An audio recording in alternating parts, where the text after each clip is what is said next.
आज बनो चाचा चिल्लाए का आदत सीख ले ठीक बा एकदम हम बोलबे ना करम बनो चाहे मत बनो तारा जाके नइखे बनावे के जे इतना चिल्लाता रू हम बनाई अरे वाहू रे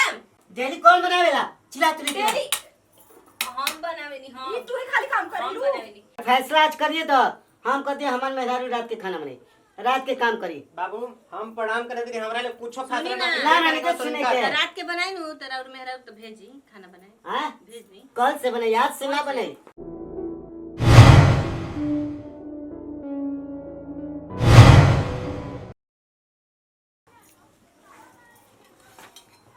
का करतन जी तोरा लौकत नहीं के का कहता नहीं देखत कहीं रही के दूध ना दू हम अरे वो जरूरी बा यह जरूरी बा खेत ना पाटी तो फिर उपजी कैसे तनी गया दूध देती नु देखा तारू की बारिश ओसी होखत कह देव तनी जाके खाना वाना बना पहले शाम के जाके बा खाना खा के खेत पे खाना बना दी हां हां पानी नहीं पटावे के नु बा तो खेत पे मैंने मोटा कहा जिंदगी भर हम ही खाना बनाई हैं साज भर में बुझा तो मरद मेरा रुके माड़ी बंद करके सुता पड़ा लोग हैं अरे ते में हम बोली अच्छा लगी ना ना बोले हम रहुआ तो हमरा से ना बनी बड़ भाई दोनों बोली बेर तीनों बेर हम खाना बनाई बर्तन माजी कुल हमरा से ना होई बड़ भाई बोली तो ठीक नानू लगी रे हां जो देख बनाओ देख खाना हम ना बनाई तो ना बनाई बेरा खाना अरे भले क्यों खाए चाहे भूखे रहे हम काहे बबुआ जी हम असी जाए जाके देखो ने हमरा अरे बनाए लेके दे सुतले ना हम क्यों उठम आ कनवा में का कहती चला तनी नजदीकवा जाके बोला ना रो का नाम चिया तनिका हां तनी नजदीकवा जाके बोला अरे उठेम कि ना साज भाई बा दिया बत्ती बरी बाप रे बाप इतना चिल्लातनी कि चार गांव के लोग सुन ली बाकी एकनी के अरे कान तो में जो न तू ही बना देना तो का काहे होती बने जी काहे बने हम ना बने ना बनेगे तो भूखे जाए और का और जाई भूखे जाई हमरा से का बात तारा का होती मरम हम ना बनाएम, हाँ तो रोज चढ़ा के दिल बनी अपना भवो के भव ऐथी के का कह जने भाई के भव के रो तू भोगी। तू देवर गोतनी अपन गोतनी के नइखो चढ़ाइले जे बतिया बतारू हम अरे निकला बाबू जी आ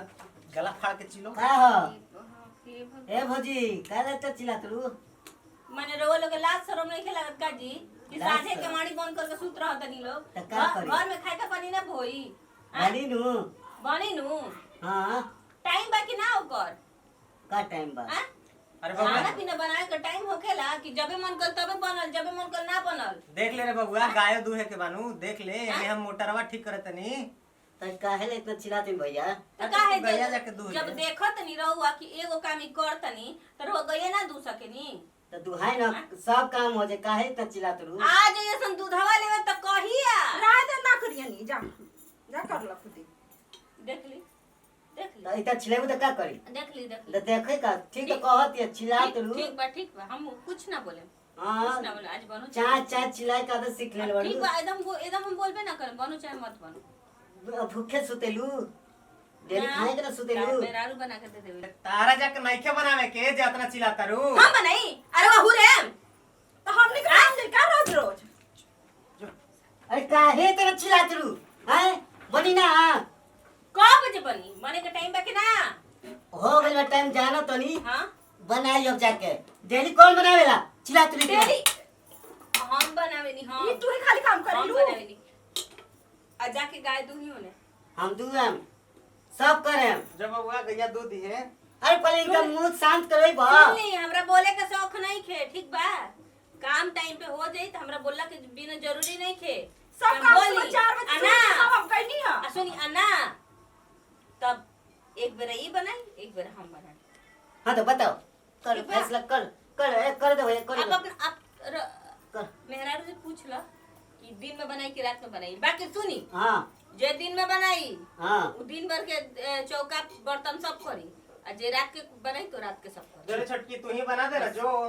ए भैया, हमरा ए भैया, से रुको, कोनो ए, ना होई इनका- हां सुनिए बहरियों का काम में के खेते जाई के हई काम करी के गाय दूही सवेर में के साँझ के सानी पानी करी सबके बंटवारा होके के चाहिए हाय डेली बाप रे किचिर बाप। किचिर करे समणिया बा लड़ाई कर बारे समणिया। बरिस से करत आवत तनी रे दादा सोचनी कि हमर गोतनी आई तो अरे तनी हमने हमरा क्या करनी आराम है? होई अरे तो बहसे करबो कि जाके खाना वाले भूख लागल बा जाके बा खेती पे तोरा ढीड़ में जिंदगी भर आगे लगा रही आग लगल बा त जा बना के खा हमरे नसीब में रहो ऐसन चुड़ैल। ए भैया का भइल रे? सुन लो काका बोला तनी सब सुनता नहीं तू यार। फैसला आज करिए तो हम कहते हमार मेहरारू रात के खाना बने रात के काम करी। बाबू हम प्रणाम करे दी हमरा ले कुछो सुनी फैसला ना। ना, ना, नहीं, सुने के। तो रात के बनाई नु तेरा और मेहरा तो भेजी खाना बनाए हाँ भेज दी। कल से बने याद से ना बने हम ओ कल से हो कल करी। तो ए बेरा रतिया के बनाई तो ए बेरा केहू ना ए बेरा सबके भूखे सुती भूखे कोई सुती हम ना बनाए जब हमार रात के बनाए सुबेरे के खाना जब हमने हमार नहीं सवेरे करेंगे। के बाद ड्यूटी बा तो हम रात के काहे बनाए अच्छा सवेरे बनेलस या ना ओसे अब फैसला अबे ई कल से फैसला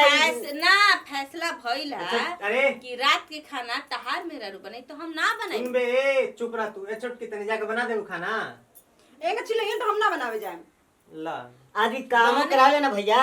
तो प्यार से बने बनेगा चाहे ढंग ना से बने बनेगा। अरे हम हम तो चल केकरा बोली एगो एकरा बोलत नहीं तियो कहती है कि बोलियन त हम ना बनाई ओकरा कहत नहीं तू हमरा के नोचिए लेवती है तो हम का करी हम केकरा के कहीं। तो भौजी ने इतना बड़का बड़का मुंह चिड़चिड़ के बोला अब तरी भूखे जाए तो तारा ठीक लागी बोल। हम ही करी तारा भूखे जाके कुल खेती बाड़ी हमरे करे के बाद तारा कम से कम कहत नहीं कब लेके गैया दूध तू नहीं खे जात। तो लड़ाई झगड़ा करती तो हम कैसे दूर जेती हां हैं? ए बेरा 56 भोग परोस के मिल जाई देखा खाली ह मुंह चुप पटुए अरे तू हो करती है तब न बोलती है तो हनियो तो समझते नहीं के बात के तब कम से कम एकरो डांटे के न चाहिए तारा। डांटे ना हमर मेहरारू ना करेले तू ओकरे पक्ष में लेके बोलत रह। मेहरारू के तेल लगा के सुतई अरे तार सामने हमरा डांटत या कहत रहे कि ओकरे पक्ष में हम तो दोनों जना के काका बोलत बोला रहे। तड़ी हूँ तेल लगा के पता नहीं काका बोल तड़ी। सुन ले लो अच्छा लगा तो सुने में अरे हम जाते नहीं खाते हुए। अरे जो आज बना दे आज बना दे बेगर खैले हमहू जाता नहीं आई मोटर इहे रही जाके मैं सुतल रह खेत पे ठीक बा। अब इन्हीं दोनों समझन गोतरी खइयन कि ना कहे और तू घरे रहबे ना तू समझिए ठीक ना। जो जवन करे के बाद तुरंत कर। हम जाते नहीं खाते हुए चोरे बना दे आज बार बना दे कल से एकदम काम बटल बा जो हम खाते हुए बाल्टी कहाँ रख लियो और ये लो तेल वाले ती ये बाहर लेके आओ बाल्टी और गाय के पैर जो रस्सी बांध लेके आओ जल्दी लेके आओ जो अपने